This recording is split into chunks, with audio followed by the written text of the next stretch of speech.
Hello and welcome to Adobe Photoshop CS2 and my tutorial on the Color Replacement tool. Now the Color Replacement tool comes to us in the form of a brush and can be accessed from the Tools palette over here on the left hand side. The Color Replacement tool was first seen in Photoshop Elements and is now also found in Photoshop CS2, sharing the same button as the brush and pencil tools. You can also use the B key on the keyboard, which scrolls through the brush, pencil and color replacement tools. Now just to explain what we're going to be doing here, up on the screen I've got a photograph of my sister's car, and just in case you wanted to know, it's a Ford Puma, and we're simply going to change the colour of the car using the color replacement tool.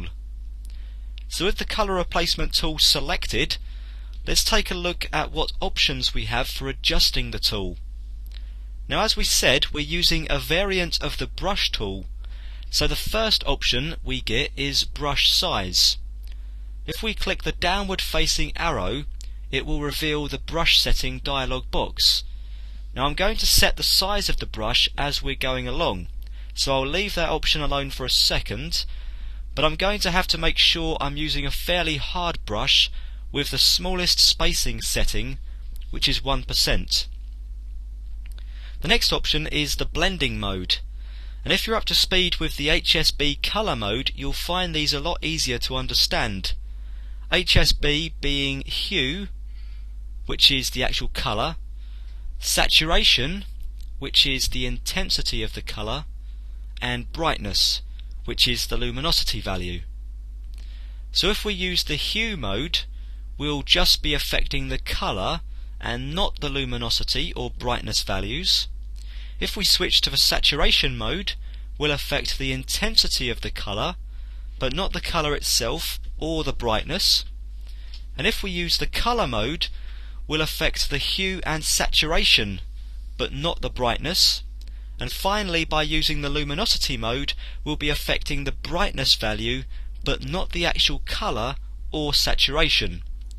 Generally you'll find that the hue, or more commonly used colour mode, is going to be more useful, and in today's exercise I'm going to use the colour blending mode. The next three icons we have are the sampling modes, and this just lets Photoshop determine which colours we're replacing. This can be set to either continuous, once, or background swatch. The difference I'll explain in just a few moments. Next we have the limits of the brush, and this determines which pixels inside the brush area we're going to replace. Discontinuous will replace all pixels inside the brush area, whilst contiguous will only replace pixels which are connected to the area you're sampling, so it won't jump across edges to replace colours which fall inside the tolerance value you've set. The Find Edges option works like contiguous, but tries even harder to maintain edge detail inside an image. We also have an anti-aliasing option, which smooths the appearance of replaced pixels. And finally we have a tolerance value, which I've found can be the difference between a good or bad colour replacement. I'm going to go ahead and show you how this works. So if I go down to my foreground colour and click the icon to reveal the colour picker, and what we're going to do here is select a colour to effectively paint the car with, and it may be helpful if we do this with the HSB controls.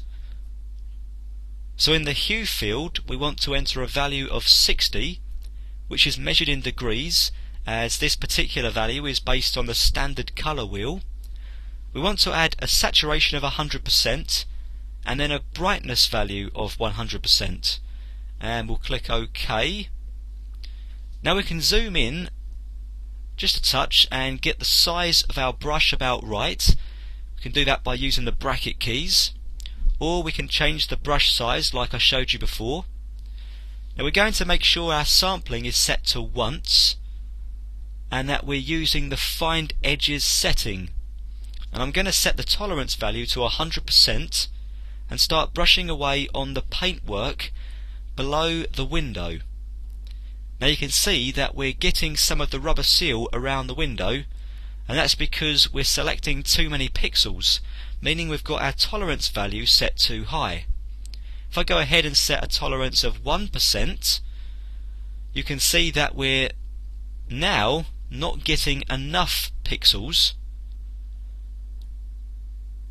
So whilst we know from what we're doing here that it can be tricky to get the right tolerance value selected, you can see just how important it is in order to select the right pixels for replacement. Now I'm going to select a tolerance of about 50% and give that a go, and you can see that that's just about right. I will say though at this stage that we're working with a pretty complicated area, so you'll need to be able to change the tolerance value during the colour replacement process itself. Now if we take a closer look at the brush, you'll see a small X in the middle, and that's where the sampling comes in. We're going to set it to once up here, and that means that the colour I want to replace will be sampled once when I first click the brush, and it will only of course be the colour directly underneath the cross. The continuous sampling mode means that as you drag the brush, you continuously resample the colour that you want to replace. The background swatch option allows you to only change colours that are the same as your predefined background colour, which is set down here by clicking the background icon. Now don't be afraid to experiment with the tool, as it does take a while to get the feel of how it works. And I'd recommend you brush in small amounts at a time, so that then if you make a mistake you can just hit Ctrl Z to undo your last move and not have to lose lots of work. Now I'm just going to brush away in the door area to replace the original colour with my selected colour.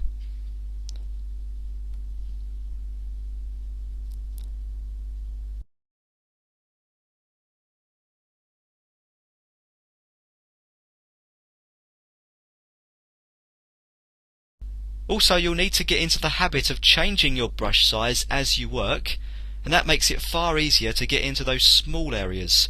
And you can see in this area here we need to use a small brush to paint the colour as accurately as possible. Okay, now I'm going to forward the project about 10 minutes and bring up an almost finished version of the image.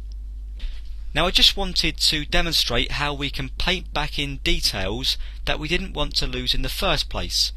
And a great example is this light cluster at the back of the car.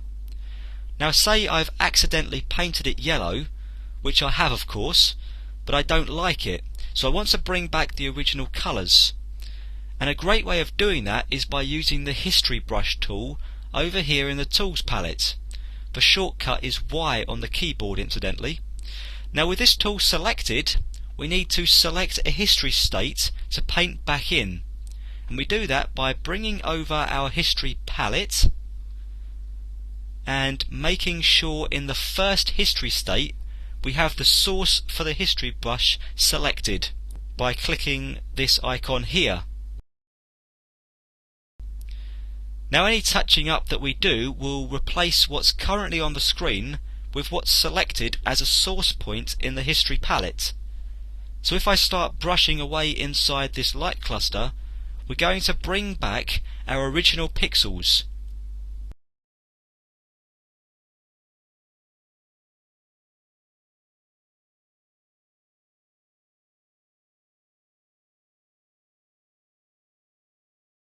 So I'm going to zoom out, and here's the original photograph, and here's our finished photograph with a little bit of work from our colour replacement tool and the history brush tool.